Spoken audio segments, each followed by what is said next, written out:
Hello and welcome to Access Sportsnet. Lakers brought to you by Arrowhead of Mountain Spring Water. Chris McGee, James Worthy, Mike Bresnan, Allie will join us in a little bit. Mike Trudell is out in Minneapolis. Lakers lose a costly one, guys. They dropped a 3-1 in the series as they head home to L.A. Wednesday night will be Game 5. Lakers had a 7-point lead late in that game with 4 minutes left, but a lot like Game 3, just unable to execute. They missed a lot of shots around the basket that were used to them making, James, their last 3 possessions. A missed 3, a turnover on the out of bounds, and then a missed 3 by Austin with a chance to tie. And Ant was pretty clutch down the stretch as well. Naz Reid, of course, with the big 3 in the basket by McDaniels. Tough to kind of put into words how we're feeling right now for this Laker team. Not out of it yet, James, but 3-1 is a blow. Yeah, Gita, this one hurts to the core. I mean, it really does. I've been retired for over 30 years, and I can feel what it feels like to be in a playoff game where you must win, where you do a lot of things correct. I've never seen a game where Lakers had leads, I think, in every quarter.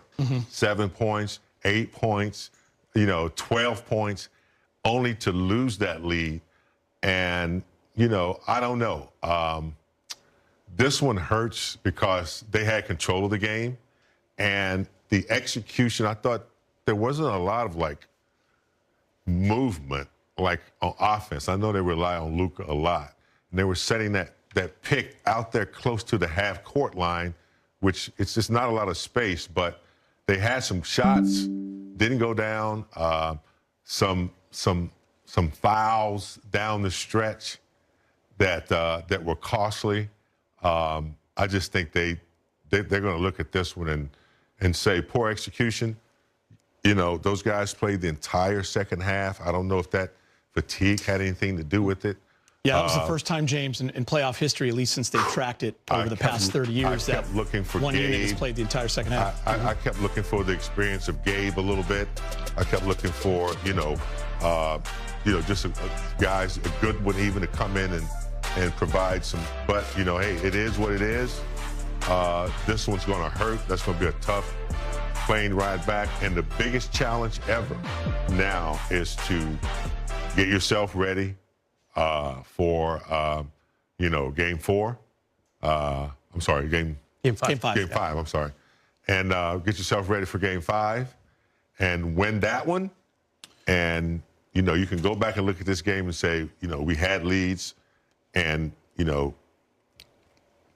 don't make the same mistakes. But now it's tough because this loss, it takes a lot of wind out of yourself. Yeah, and obviously the task at hand is daunting. You can't look at the entire thing. You have to look at it, Brez, from here on out as one game at a time. And that's just the truth. You can't even think about a Game 6. You have to win Game 5 before you can even think about a Game 6. Brez, with 4 minutes and 50 seconds left, Lakers were up 104-97. The lack of execution, a 14-3 run by Minnesota. But then the Lakers took a 2-point lead with 1:29 left. They never scored again. Yeah, second game in a row. I mean, it was about 4.5 minutes last game where the Laker offense just collapsed. Same thing tonight. Some weird view of LeBron getting the foul.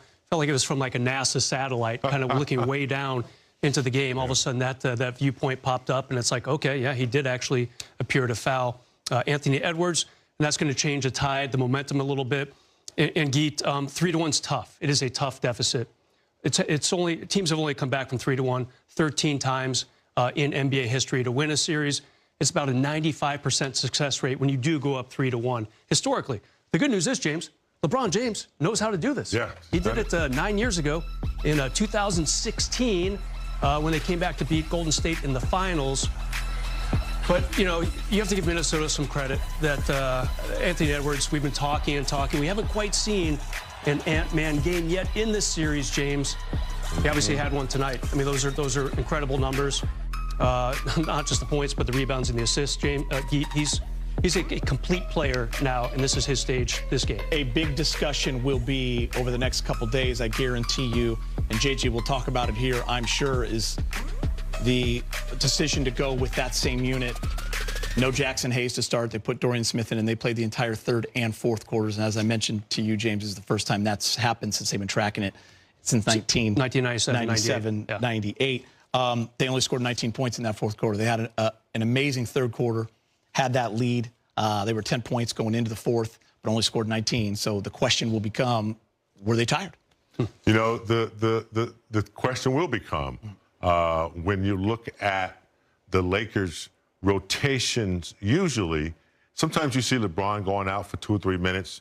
In the fourth, Luka goes out for a couple. I'm not sure what the exact rotation is, but when I think of the experience that, Gabe has, when I think of, what Goodwin's been bringing to the table, you got to have the energy sometimes just to mix things up, maybe give your guys a blow. But, you can't question what a coach thinks is good for the team. At that time, that's what he thought was working. Yeah, it was working. It was the best five. They had leads of 8, 9, 12 points. So, they weren't tired when they were getting that. It just becomes a defensive thing at that point. Yeah. Second chance points, layups, fouling. So it's just hard to explain. But it just becomes part of the discussion, right? It's going to be part of the discussion. They won that third by 13. That was a great 36 points in that third quarter. 36 to 23. It was a great third quarter by this unit. They got the spacing they wanted. Richard was talking about it during the broadcast and Doris, but Brez Ant was just tremendous. You look at down the stretch here, I believe Minnesota had 5 threes in that fourth quarter. Yeah, there it is, 5 for 11. 46% from the field, only 28% from the field, 32 to 19. But even more than that, guys, I think watching that, even, Rob texting us during the game, a little stagnant, right? You get a little stagnant when you do a little tired, kind of predictable what we're doing. And, Brez, that's a great defensive team, James, and Brez, Minnesota.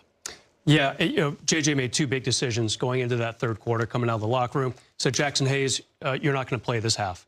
As a matter of fact, no one's going to play this entire half except for that the 5 we're putting out there. And I'm sure JJ let those guys know. It's you 5 for the next 24 minutes. Go. We need this game. And for him to do that in the first place, it shows you how desperate and how much the Lakers wanted to win this game.